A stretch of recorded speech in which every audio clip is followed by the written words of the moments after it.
Hi friends, എന്തൊക്കെയാണ് എല്ലാവരുടെയും വിശേഷങ്ങൾ? എല്ലാവരും സുഖമായിട്ടും സന്തോഷമായിട്ടിരിക്കുകയെന്ന് വിചാരിക്കുന്നു. അപ്പോൾ ഇന്ന് രാവിലെ തന്നെ കുറച്ച് സാധനങ്ങൾ കടയിൽ കൊടുക്കണമായിരുന്നു.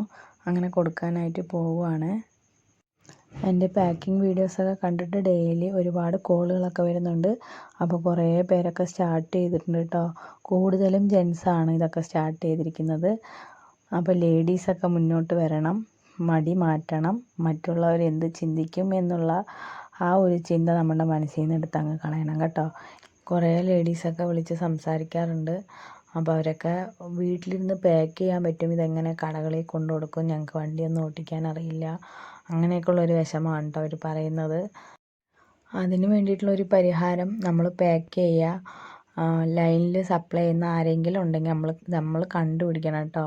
അപ്പോൾ അവരുടെ കയ്യിൽ നമ്മൾ ഇച്ചിരി റേറ്റ് കുറച്ചിട്ട് അവർക്ക് കൊടുത്തതിന് അവർ കൊണ്ടുപോയി സെയിലാക്കിയിട്ട് വരും. അപ്പോൾ നമുക്ക് ഇച്ചിരി ലാഭം കുറയുന്നേ ഉള്ളൂ. പുറത്ത് പോകാൻ പറ്റാത്തവർക്ക് ഇതൊരു വഴിയേ ഉള്ളൂ കേട്ടോ. എന്തായാലും പുറത്ത് പോകണം, നമ്മൾ സാധനങ്ങളൊക്കെ എടുത്തുകൊണ്ട് വരണമെങ്കിൽ പുറത്ത് പോകണ്ടേ. കുറേ പേര് എൻ്റെ വീഡിയോ കണ്ടിട്ട് നമ്മൾ സാധനങ്ങൾ എത്തിച്ചു തരുമോയെന്നൊക്കെ ചോദിക്കുന്നുണ്ട്. അപ്പോൾ ഞാൻ സാധനങ്ങളൊന്നും എത്തിച്ചു കൊടുക്കാൻ വേണ്ടിയിട്ടുള്ള വലിയ ബിസിനസ്സൊന്നുമല്ല, ചെറിയൊരു ബിസിനസ്സാണ്, ഞാൻ സ്വന്തമായിട്ട് ചെയ്യുന്നതാണ്. അപ്പോൾ നിങ്ങൾക്കും ഇത് ചെയ്യാനുള്ള ഒരു ഐഡിയ മാത്രമായിട്ട് ഇതിനെ കണ്ടാൽ മതി. അപ്പോൾ ഇത് ഞങ്ങളുടെ കടയാണ് കേട്ടോ. ഏകദേശം 45 വർഷത്തിൻ്റെ മുകളിൽ പഴക്കമുള്ള കടയാണ്. എൻ്റെ വാപ്പാൻ്റെ കടയാണ്. ഇപ്പോൾ ഉമ്മയാണ് കട നടത്തുന്നത്. അപ്പോൾ ഇവിടെ കുറേ ബോർഡ് ഐറ്റംസൊക്കെ ഉണ്ട് വേറെയും. അപ്പോൾ ഇതൊക്കെ കൂടെ ഒന്ന് ജസ്റ്റ് ഒന്ന് കാണിക്കാൻ വേണ്ടിയിട്ടാണ് ഇതും കൂടെ വീഡിയോയിൽ ഉൾപ്പെടുത്തിയത്. അപ്പോൾ സെയിൽ സ്റ്റാർട്ട് ചെയ്തവർക്കൊക്കെ അച്ചാറൊക്കെ ഹോൾസെയിലായിട്ട് എടുക്കാൻ കിട്ടും. പിന്നെ അതുപോലെ ചെമ്മീൻ ഉണക്കിയതിൻ്റെ ഇതൊക്കെ ആയിരിക്കുന്നത്.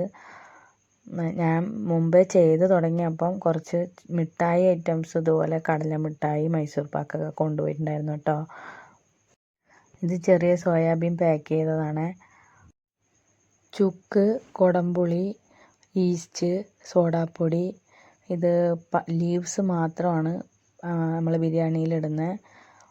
പിന്നെ എണ്ണയിലിട്ട് വറുക്കുന്ന കൊണ്ടാട്ടങ്ങളുണ്ടല്ലോ, കളറ് അതെല്ലാം ഇതേപോലെ പാക്ക് ചെയ്യാം കേട്ടോ. ഇത് ഈസ്റ്റാണ്. പിന്നെ സേഫ്റ്റി പിന്ന് വരെ അതുപോലെ ബോർഡാക്കിയിട്ടുണ്ട്. അപ്പോൾ ഈ കടയിൽ നിന്നാണ് എൻ്റെ ബിസിനസ്സിൻ്റെ തുടക്കം. ഞാൻ ആദ്യമായിട്ട് പാക്ക് ചെയ്ത് ഉമ്മാക്കാണ് സാധനങ്ങളൊക്കെ കൊടുത്തു തുടങ്ങിയത്. അപ്പോൾ ഞാൻ വിചാരിച്ചു കുറച്ച് കടകളിലും കൂടെ കൊടുക്കാമെന്ന്. അപ്പോൾ അങ്ങനെയാണ് ഈ ബിസിനസ് സ്റ്റാർട്ട് ചെയ്യുന്നത്. അപ്പോൾ ഇത് പതിമുഖം ഇതുപോലെ നിറച്ചതാണ്, അതുപോലെ കളർ പൊടി. നമ്മൾ ഈ കാണുന്ന വലിയ വലിയ ബ്രാൻഡ് പ്രോഡക്ട്സുകളുണ്ടല്ലോ, ഇതുപോലെ ചെറിയ രീതിയിൽ തുടങ്ങിയിട്ടാണ് അവരും വളർന്നു വന്നത്. ഒരിക്കലും വലുതായിട്ട് വന്നതല്ല, ചെറുതായിട്ട് സ്റ്റാർട്ട് ചെയ്തിട്ട് തന്നെയാണ് വലുതിലേക്ക് എത്തുന്നത്. അപ്പോൾ നിങ്ങൾ ആരെങ്കിലുമൊക്കെ മനസ്സിൽ ചിന്തിച്ചുകൊണ്ടിരിക്കുന്ന ബിസിനസ് ഐഡിയാസൊക്കെ ഉണ്ടെങ്കിൽ സ്വന്തമായിട്ട് ചെയ്ത് അങ്ങ് തുടങ്ങണം. അതിനൊരു പ്രോത്സാഹനം കൂടെ ആവട്ടെ എൻ്റെ ഈ ഒരു വീഡിയോ. ഒരുപാട് വീട്ടമ്മമാർ മക്കളെയൊക്കെ സ്കൂളിൽ വിട്ടിട്ട് വീട്ടിൽ വെറുതെ ഇരുന്ന് എന്താ ചെയ്യുക എന്ന് ആലോചിച്ചിരിക്കുന്ന ഒരുപാട് പേരുണ്ട്. അപ്പോൾ ഞാൻ ഇൻഷാ അല്ലാഹ് ഇനിയും കുറേ എൻ്റെ ഈ ബിസിനസ്സല്ല, അതിനപ്പുറത്തോട്ട് വേറെയുള്ള ഒരുപാട് സംരംഭങ്ങളൊക്കെ ഉണ്ട്. അപ്പോൾ അതിനെക്കുറിച്ചൊക്കെ ഞാൻ വീഡിയോ ഇടുന്നതായിരിക്കും. അപ്പോൾ ഒരുപാട് പേർക്ക് എന്തെങ്കിലുമൊക്കെ ഓരോ ജോലിയും വരുമാനങ്ങളും ആകട്ടെ ഞാൻ ആത്മാർത്ഥമായി പ്രാർത്ഥിക്കുന്നുണ്ട്. എൻ്റെ വീഡിയോസൊക്കെ ഇഷ്ടപ്പെടുവാണെങ്കിൽ എല്ലാവരും ലൈക്ക് ചെയ്യുക. അതുപോലെ മറ്റുള്ളവർക്ക് ഉപകാരപ്പെടുന്നതിന് വേണ്ടി ഈ വീഡിയോസ് ഷെയർ ചെയ്യണം. നിങ്ങളുടെ അഭിപ്രായങ്ങളോ എന്തെങ്കിലുമൊക്കെ ഉണ്ടെങ്കിൽ കമൻറ്റ് ചെയ്യുക.